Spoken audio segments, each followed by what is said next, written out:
কিন্তু হঠাৎ করে এটা মানে শুনলাম যখন কিছুদিন আগে যে ইউনাইটেড হাসপাতালে ভর্তি করা হয়েছে আইসিইউতে।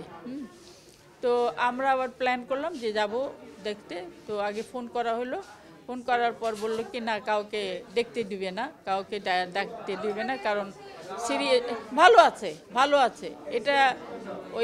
তার ছেলে মনি সে বলছে যে ভালো আছে। তো ভালো আছে যখন শুনলাম, তখন আবার বললাম যে আইসিইউতে তা ভালো থাকে কীভাবে। যাই হোক, এগুলো নিয়ে কিন্তু আমরা গবেষণা করছি। তারপর আবার শুনলাম পিজিতে নিয়ে আসছে। তো আমরা প্ল্যান করলাম পিজিতে যাব।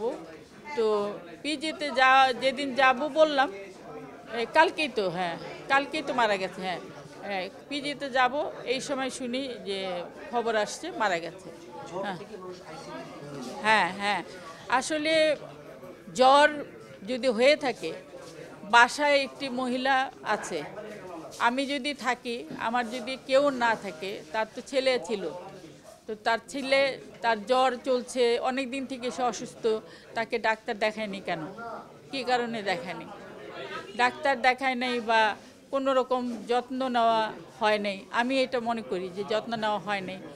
তারপর সে আস্তে আস্তে সিরিয়াস হলো, তারপরেও তাকে নেওয়া হয়নি। কিন্তু একেবারে যখন লাস্ট মোমেন্ট সিরিয়াস হয়ে গেছে, তখন তাকে ইউনাইটেড হাসপাতালে নেওয়া হচ্ছে এবং আমাদের কাউকে দেখতে দিবে না, সেটা নাকি অঞ্জনা বলেছে।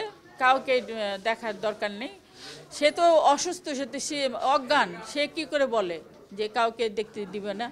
তো আমরা ভাবলাম ঠিক আছে, দেখতে না দিলে তো আর কিছু করা যায় না, জোর করে যাওয়া যায় না।